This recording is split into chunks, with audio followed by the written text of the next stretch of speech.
So thank you very much. I'm Sandra Pertek from the University of Birmingham, and today I will talk about religious coping among forced migrant women survivors of sexual and gender-based violence. In brief, I will use SGBV, and this is at the intersection of resilience, religion, and displacement. The talk is based on my PhD research that I undertook the last 4 years, and which was attached to the Serida project.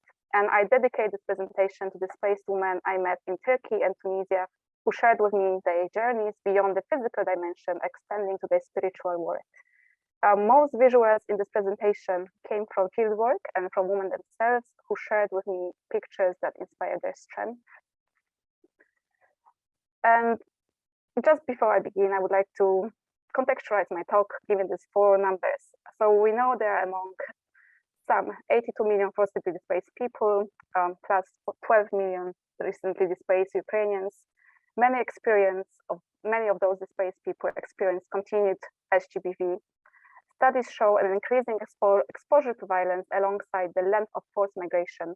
The estimated number from 1 in 5 women experiencing sexual violence in crisis situations grows to around 7 in 10 women being subjected to sexual violence since their arrival to Europe. There is a number of intersecting factors compounding these experiences.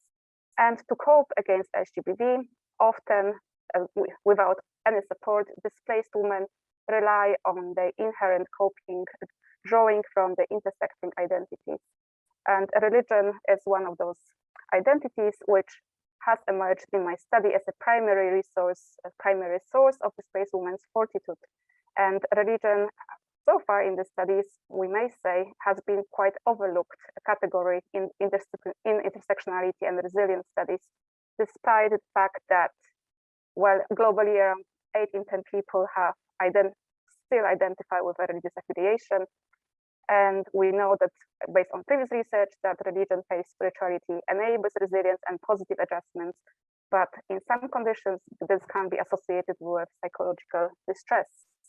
So a little bit of a literature background on my talk. Literature has recognized the importance of religion and spirituality as resilience factors in buffering migration experiences, but still scant evidence exists concerning displaced SGBV survivors. We need more attention. More attention has been paid on vulnerability, and I argue we need more attention on resilience. Religion remains unacknowledged in resilience frameworks, indicating a transposition of Western conceptualization of resilience to other settings. Adaptation of various concepts helps us to operationalize functions of religion. For this purpose, I use ecological approaches to resilience, conservation of resources theory by Hopeful, and religious coping with negative and positive religious coping subscales of Pargament. While research so far shows that sexual assault survivors in general populations use religious coping in recovery process, but there are little studies showing similar patterns among migrant survivors. That's why I embarked on the journey of this PhD study, and I try to respond to 3 research questions. The one that I will be presenting on today concerns how does religion enable displaced women's resilience and coping against SGBV. This was a qualitative study with quantitative components. So I use mixed methods. In brief, I use this Kessler psychological distress scale, then post-traumatic growth inventory, and religious coping scale. For the sake of time, let me move quick to introduce the sample. So the study included 38 survivors of violence, 23 residing in Turkey, mainly Syrian women, and 2 Iraqi women.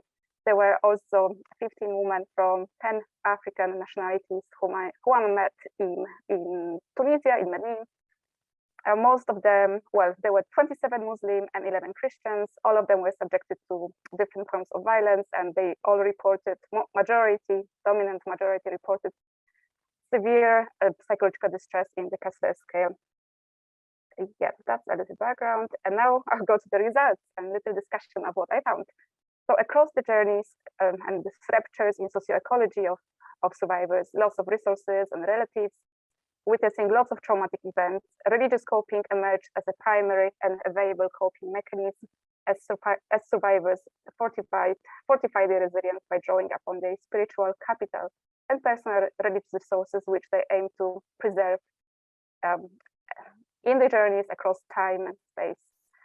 Women engage in women engage in very high levels of religious coping. Respondents said that they entrusted their lives to a supreme power, which they believe controlled their affairs. And they sought opportunities to connect with this power and relinquish their lack of agency, perhaps into a relationship over which they believed they had control, this relationship with God. So turning to religion represented an agential act. It was an act of agency, seeking help to better their conditions in the absence of other forms of power in the situations that they were found where they were. A woman also reported combining self-reliance with God-reliance. So they reported highly on religious coping scale, but also reported increase of inner strength, of personal strength. And then there were some differences between those who I interviewed in Turkey and Tunisia.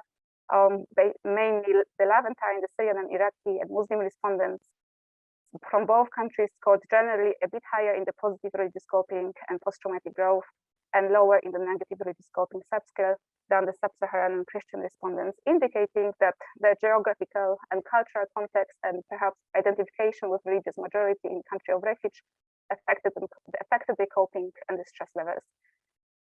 So based on all my analysis, I introduced this concept of adapted religious coping mechanism. In this mechanism, survivors adjusted their religious coping behavior amid changing circumstances and access to resources. As illustrated in this figure, I identified 4 elements in the process triggered by HDPV and migration experience, which contributed to stronger inner self, as indicated in the survey results. And briefly, shifting faith was a central element upholding the mechanism of religious coping. Near-death experiences in the spaceman and exposure to violence led respondents to affirm and strengthen their faith, although 2 respondents reported no change and 1 reported a decline. The conservation of religious resources, inspired by Hopeful's core theory, similarly presents that survivors lost, gained, and adapted religious resources and sought to retain and protect those available and valuable to them. So in brief, across migratory pathways, women reported losses in access to communal religious resources, such as places of worship, access to religious leaders. And this was most acute among respondents in Tunisia. But they also talked about gaining faith and personal religious resources, such as increased personal prayers and reliance on personalized, non-institutionalized religion. Yeah, they mentioned mainly prayers, reading the script, and fasting as some of these resources that help them cope. And this conservation of religious resources that I termed enabled women to deploy religious coping strategies by drawing upon their different religious resources. So in brief, these were cognitive strategies, were supported by their religious beliefs, behavioral strategies supported by their religious practices, and spiritual strategies supported by their religious experiences. And in result, it turns out that these strategies help them to buffer to their stress levels and emotional distress, especially that was a consequence of violence that they suffered, or migration experience, displacement experience in overall. Well, I probably don't have time to go into details of each strategy, but I just wanted to highlight those cognitive strategies related to thinking, to people's minds and cognitions. They were the ways religious beliefs and text helped women to make sense of their experiences, find meaning, guidance and hope, and they believed in destiny. Many believed that God saved them actually from death and gave them another chance to live. And there were also this occurrence of spiritual struggles that emerged from negative religious coping, which undermine their well-being in overall, I may say.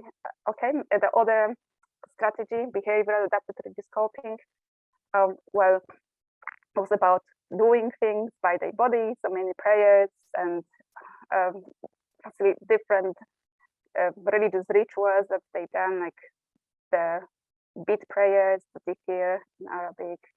And again, I don't have, unfortunately, time to go into details, I believe, unfortunately, but I'm happy to respond to questions to that. And there's emotional adaptive religious coping strategies where women identified miracles and healing that again came out from the engagement with the religious script, or memorize metaphors, memorize verses of the Bible or the Quran.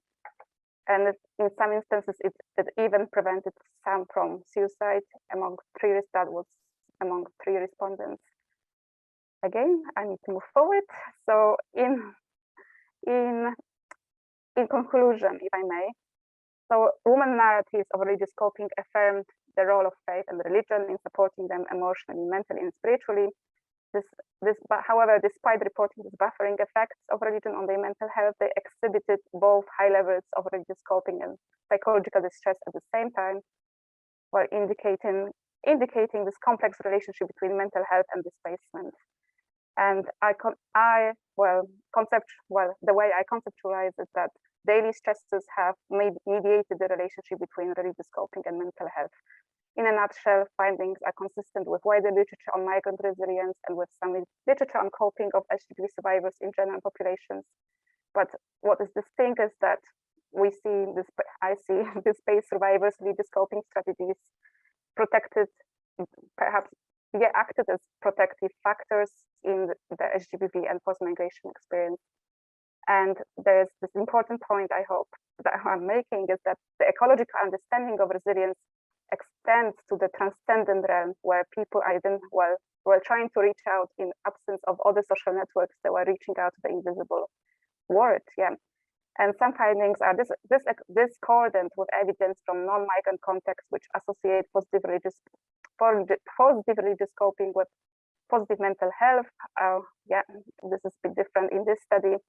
Not always positive religious coping actually translated into improved mental health. It did not, and it indicates that resilience and mental health are, like psychological distress, are two different things. And resilience, people might be very resilient and at the same time display high levels of distress. Well, for the sake of time, I'll just end here with some recommendations. So we need a broader recognition of religion, faith, and spirituality, as well as faith and sensitivity in resilience frameworks in our research and practice to support post-migrant coping strategies. And I highlight the importance of this intersectional ecological perspective in research and practice to better understand diverse resilient expressions, healing patterns, and vulnerabilities, to understand the socio-ecological factors, unpacking people's social location and structures that affect their distress levels and coping. Further research is needed in this area and other groups. Thank you for your attention, and don't hesitate to reach out to me directly by email or Twitter. Thanks.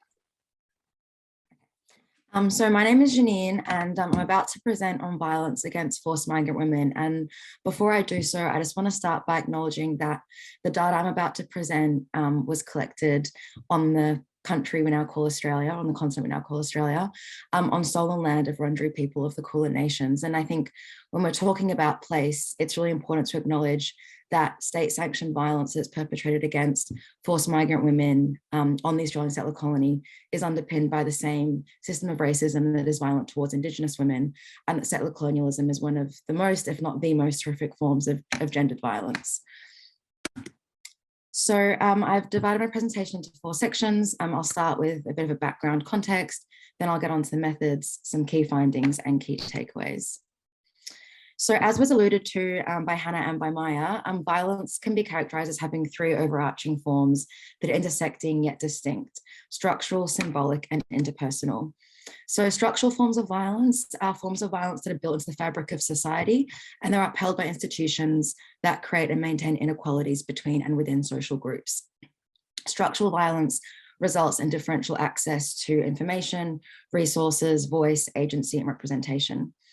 Examples of forms of structural violence perpetrated against forced migrants includes things like restrictive immigration policies, lack of social support, inadequate opportunities to learn the host country language, lack of employment opportunities, lack of financial support. And all of these forms of violence put forced migrants at an increased risk of poverty and destitution. The second form of violence is symbolic. So the term symbolic violence was coined by Pierre Bourdieu and is used to describe the ideologies, behaviors, words, and nonverbal communications that produce, enable, and reproduce power relations. So the term symbolic violence encompasses or describes ideologies that express stereotypes, create stigma, and these are often upheld by social institutions such as religious, educational, or political institutions. Examples of forms of symbolic violence perpetrated against forced migrants include things like racism, sexism, Islamophobia, xenophobia, and homophobia. And finally, interpersonal violence, which is violence that occurs between family members, intimates, acquaintances, or strangers. And the most common form of interpersonal violence is intimate partner violence, or IPV, as I refer to it in this presentation. So these different forms of violence are not mutually exclusive, but reinforce one another. So for example, for forced migrants, symbolic violence such as racism, Islamophobia, xenophobia, and anti-immigration ideologies enable and legitimize structural violence perpetrated, such as restrictive immigration policies. So these forms of violence are really compounding and intersecting. So structural and symbolic violence during resettlement has been found to contribute to poor mental health for forced migrants, with forced migrant women being at significantly greater risk of mental ill health than refugee men. The relationship between mental health and IPV is complex and bidirectional. Women with mental health illness or mental illness experience higher rates of IPV, and women who have experienced IPV have poor mental health outcomes. It kind of creates this self-perpetuating cycle between intimate partner violence and poor mental health. So studies to date that have explored the relationship between mental health and IPV against forced migrant women have not investigated this relationship through the lens of structural and symbolic violence during resettlement specifically. And so this research explores the impact of structural and symbolic violence during resettlement on the mental health of forced migrant women who have experienced IPV and are currently residing in Melbourne, Australia. So this paper adopts an ecological framework of violence, which is rooted in the understanding that violence occurs in the context of larger socially, culturally, politically, economically, and historically constructed systems. So this is in line with the knowledge that gendered forms of symbolic, structural, and interpersonal violence are intersecting. And specifically, this paper understands violence against forced migrant women to operate at the intersection of constructions of patriarchy and race.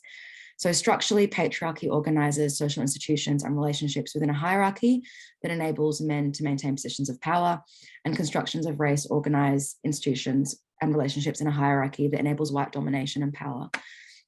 And symbolically, both of these constructions validate and legitimize such subordination of women and racialized minorities respectively. So essentially, this idea that forced migrant women have this kind of double bind of patriarchy and race that are kind of creating an increased level of minoritization and oppression. So yeah, our research locates such constructions within an intersectional feminist framework, which understands, as I said, patriarchy and race to exacerbate disadvantage.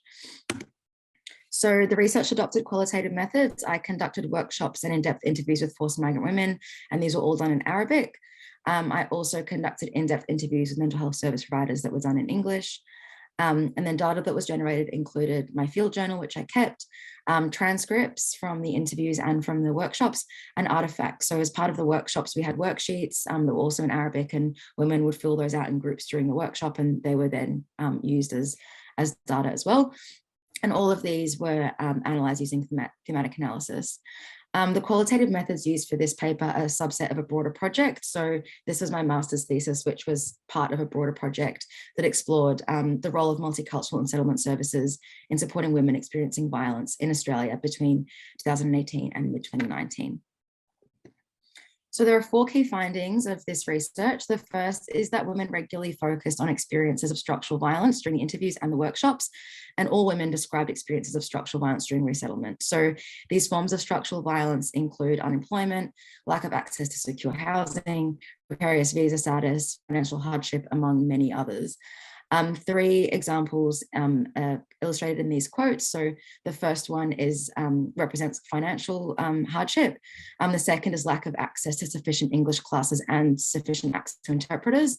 And the third is sufficient access to employment opportunities or lack of access to qualifications being converted, and the impact that has on employment opportunities. Most women express that one of the most significant impacts of structural violence on their mental health was feelings of being stripped of their autonomy. So while the source of this feeling sometimes differed between women, as is illustrated in the previous diverse examples of different forms of structural violence, there was a common thread that women consistently described poor mental health impacts and contrastingly described improvements to their mental health once they gained more independence. So once women gained more stable visa, once women were able to secure employment, their mental health significantly improved. This finding that women regularly focus on experiences of structural violence during interviews is consistent with what mental health service providers also told us. So they described, as is evident in this quote, that clients often prioritize support for structural factors such as risks of homelessness, precarious visa status, and poverty over accessing support for the IPV that they've currently or previously experienced.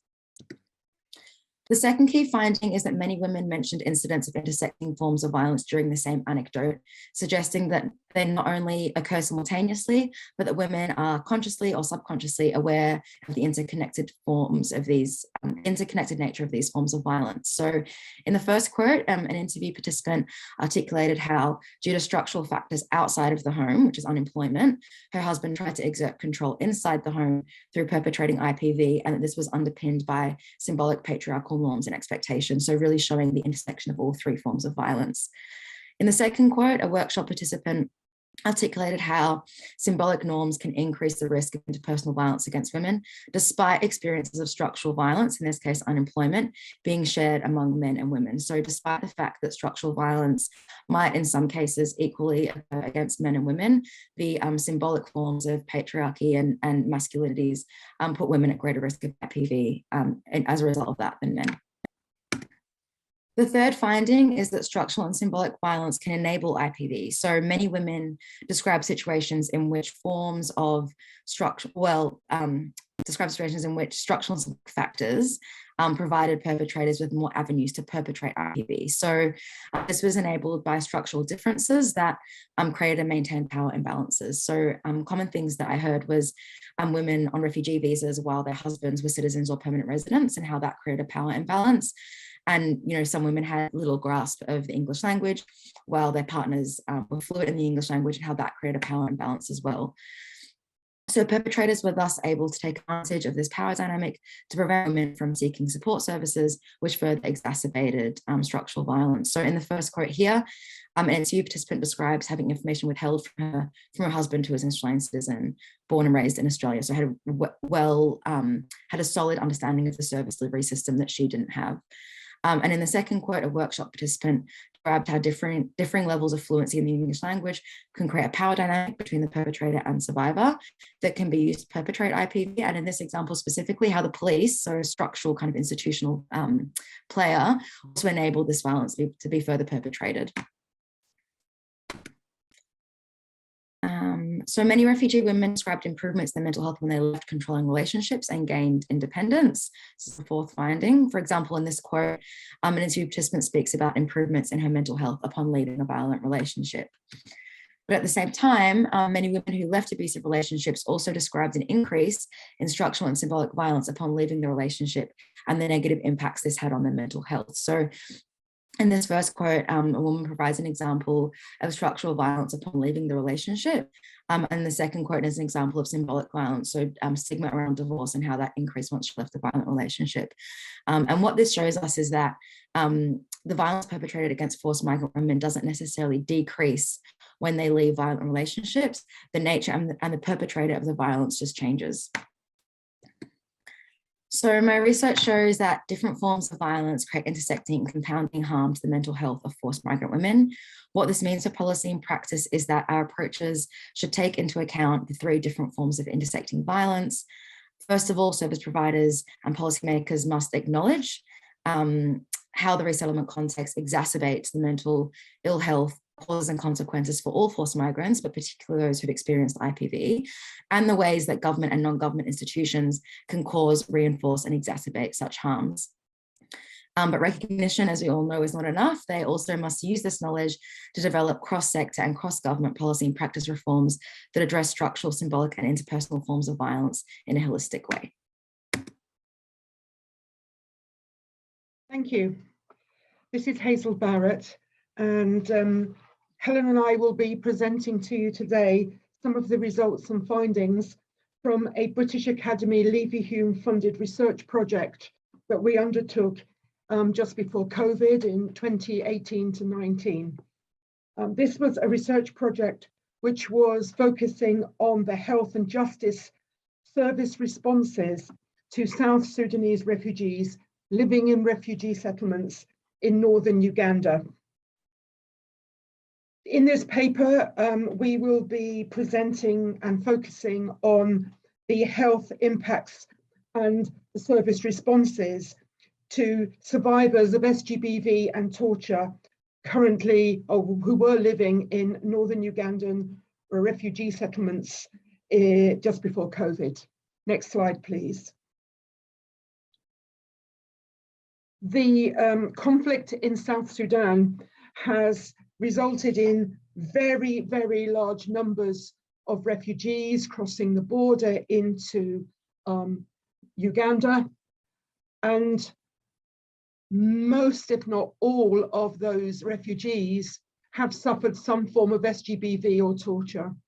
And this has led the UN Special Representative, Zainab Bangura, to state recently that what she saw when she visited northern Uganda and the refugees from South Sudan, that these were the worst seen in almost 30 years of professional life in terms of SGBV and torture. So we're talking about a highly traumatized group of people.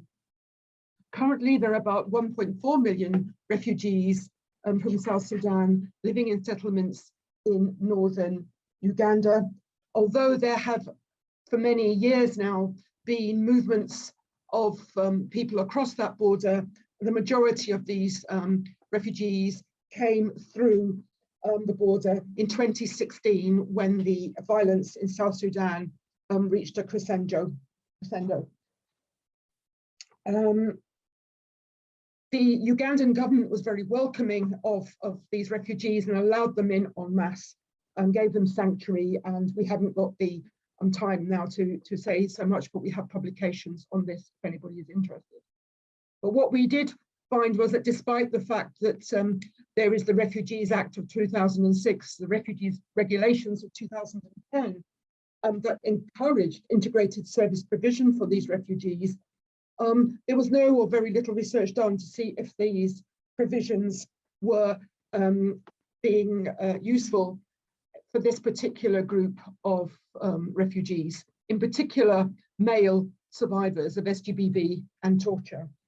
And in all the refugee camps and settlements that we went to, we saw this wonderful diagram that you can see on this slide, which shows the SGBV referral pathway for refugees living in northern Ugandan refugee settlements. Widely advertised, people can see it, but you will notice it's in English. That might be a bit of an issue. But the question is this working? It's all very well to put a poster up, every half a mile in a refugee camp, but is this service actually being offered and are people accessing it? Next slide, please. So the research objective of our study was a qualitative investigation of the experiences and impact of sexual and gender-based violence and torture on South Sudanese refugees living in northern Uganda. And what we did is we focused specifically on social justice rights and responses of service providers. Next slide, please.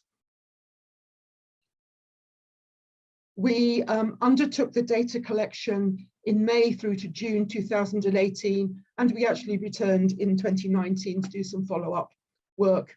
We undertook data collection in 3 refugee settlements in northern Uganda with South Sudanese refugees. We went to Bidi Bidi, which is one of the biggest refugee camps, if not the biggest one in Africa. And we also visited 2 settlements with an Adjumani refugee settlement, Pagrinya and Mungula.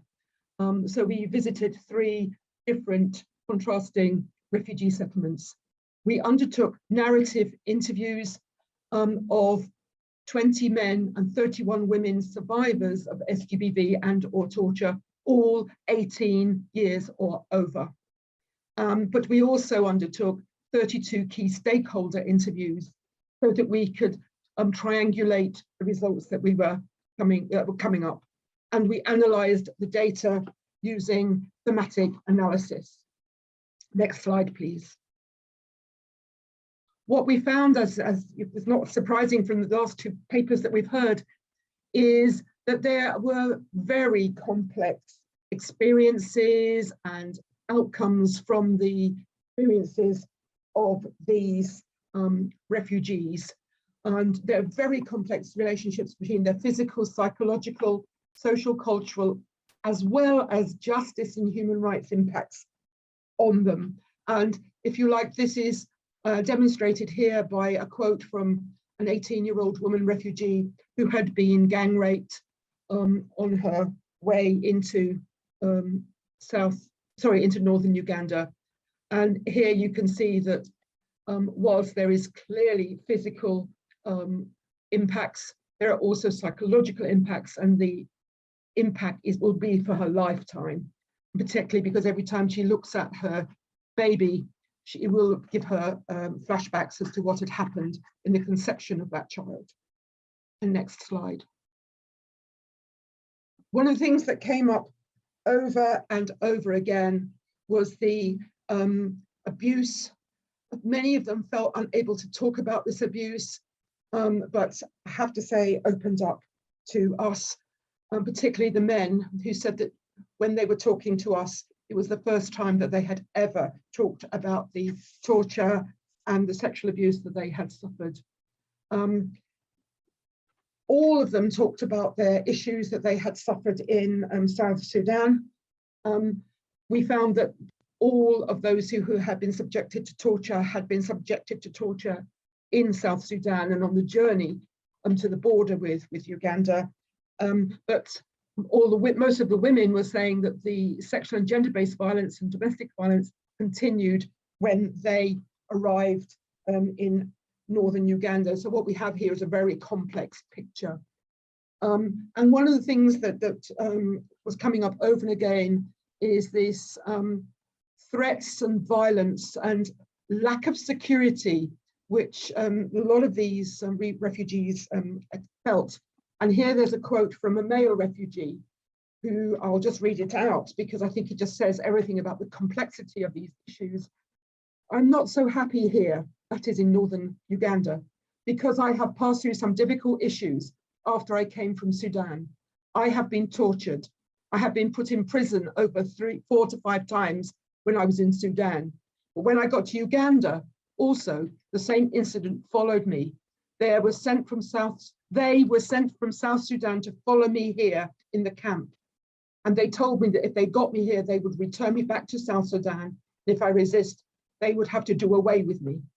So this constant fear of abuse, of lack of security follows these people into northern Uganda and clearly affects their physical and mental health.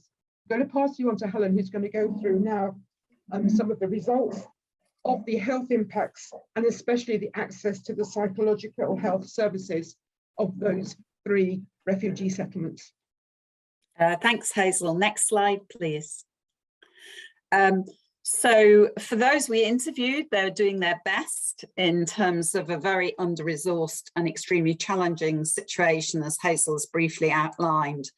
In terms of physical health services for refugee survivors, there was a lack of access, particularly to specialist services, including fistula repair for women who'd been raped, colproctologists and specialist services for male refugee survivors who had been tortured and also raped. Refugee Law Project was a good example of an organisation trying to provide medical treatment for survivors and therefore increasing access, but their funding is limited. There was mainly Panadol as a treatment for pain and very limited hospital treatment. There's multiple and complex barriers to access to specialist services. including lack of transport, lack of urgently required drugs, including PEP, post-exposure prophylaxis, which is a treatment for unwanted pregnancies. Stigma and shame also affected access and service responses. And of course, in this situation, as Hazel has described, it's also dangerous to disclose abuse and torture. The settlements are very close to the border to South Sudan, and it's a complex situation. There is a lack of training and knowledge, including gender sensitivity, on supporting survivors of sexual gender-based violence and torture. Next slide, please. With respect to psychological services, refugee survivors are resilient, exhibit agency. We worked very closely with the refugee welfare councils, who the refugees set up in the settlements, which has a direct line to the commanders of the camps. And this is a very good support service for refugees, peer support service. But there's a lack of counselling for survivors, and particularly men. And particularly those who are abusing alcohol or drugs, those who identify as gay, and domestic violence survivors. Helen, excuse me, we need to, if you could wrap up, we need to move to Q&A now. Sorry. Okay, next Thank slide, you. please.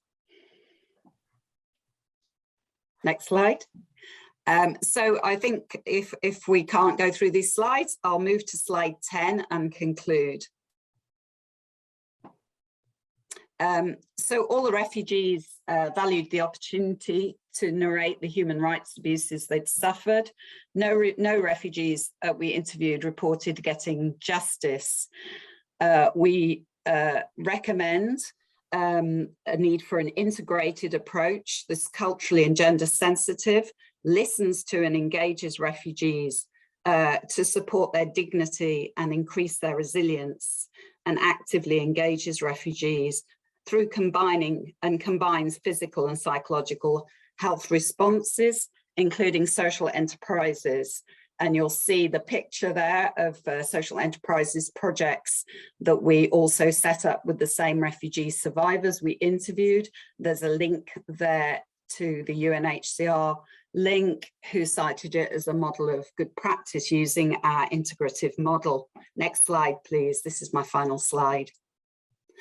I won't go through all the recommendations, but in terms of mental health, we recommend there are experienced professionals for trauma-informed counselling, including peer counselling provided by engaging refugees themselves, and particular specialist services for those refugees bearing children from rape and male survivors. And there's a choice of gender sensitive groups, refugees themselves voice that groups are very, very helpful and also cost effective in this kind of environment. But it's important to have choice of groups and individual approaches that promote disclosure, empowerment and solidarity. We've also made several of other recommendations, which you can read, and we're happy to send you the more detailed publications. I'm aware of time. Next slide, please. Thanks very much for listening. I'd be happy to receive any questions, particularly on those areas we didn't have time to cover, and any other areas. Please do write to us if you would like copies of the publication or more information. Thanks very much. So the first question I have is for Sandra. Someone asking, is there any indication on how religious beliefs affect people's engagement with more Western medicalized conception of mental health and treatment? Oh, very interesting question. Well, we know that religious beliefs will shape help-seeking behaviors and, health behaviors, and often I have a question for her. they might be religious beliefs and might restrain some people from engaging with Western concepts that might be perhaps perceived as disengaging with their religious beliefs, insensitive to their religious beliefs. Well, my study didn't go into details of that, so I'm not the best person perhaps to respond to this, but based on the literature review I saw, this topic comes up that yes, religious beliefs can act as a barrier, but also as an enabler of health behaviors. And while it's so important for us while working in this field to acknowledge, to ensure that medical practices are faith sensitive, that they don't breach any religious beliefs, but build upon the resources that are in religions. And if there are any barriers, there are many resources across religions that can help us encourage people to seek medical treatments to support their well-being. But well, this just takes me to just one reflection that there are also many traditional and religious health practices that might be more adequate enough to apply in when engaging with religious communities that might have perhaps similar effects as Western medical approaches, but might be more sensitive and adequate for uptake of religious communities. Okay, I'll probably end here. Thank you. Thank you. So the next question is for Janine. Could you expand on what women exposed to IPV found helpful in terms of coping and healing? Yeah, the main finding around that was actually around women's groups. So a lot of women actually hadn't disclosed experience of IPV until they joined women's groups. So there's a few community-based organizations in Melbourne that run kind of non-IPV specific and non-mental health specific women's groups for newly arrived women to kind of provide that level of social support. And actually a lot of disclosures came from women meeting other women in that group and finding, first of all, like a healing aspect of being amongst other women who'd been through similar experiences. But then as well as that, often only had the confidence to disclose and once they were in groups with other women who'd been through similar things, were in the same kind of phase of their resettlement. And so, yeah, women's groups and women's only spaces were found to be really healing. There was quite a bit of, like, not stigma, but a lot of women took a lot of time, especially like the first 5 years, didn't see accessing mental health support as a priority. And so in terms of accessing what we would see as like very kind of traditional mental health support, like seeing a therapist, in the first 5 years, that was, women didn't see that as a priority. And so women's groups provided that level of debriefing and social support in especially those first 5 years after resettlement. Thank you very much. Final question, and we just have barely a minute, Helen. Here's someone asking, I would love to hear more about Helen's findings on how justice was violated in the setting they researched. Thanks very much. I know I've only got a minute. We found human rights abuses in terms of, you know, torture and SGBV in South Sudan, but also continuing SGBV, child trafficking, horrendous situation in the settlements themselves. So it was very difficult to access justice, no justice at all for the South Sudan atrocities. In terms of Uganda, the Ugandan police were doing their level best, were severely under-resourced. So we've made several recommendations in terms of improvements to justice services, including more survivor-focused justice. So perhaps education for children born from rape, et cetera, where state justice services aren't supporting survivor-focused justice, to trying to look at, compensation in terms of, helping survivors rebuild their lives. And also Refugee Law Project and other organizations are trying to look at providing urgent medical health care for survivors who've survived atrocities in terms of some form of justice. But that doesn't negate, of course, that justice should be given to the millions of people who've suffered and gone to Uganda after human rights abuses. I think it's over 1.5 million, and that's only the registered refugees. Many don't register because of security. Thank you for your question. Happy to give you more information on email. Thank you so much. So thank you all of you for presenting on also such a challenging topic, with lots of, I'm sure, challenging stories behind it. So thank you very much for sharing.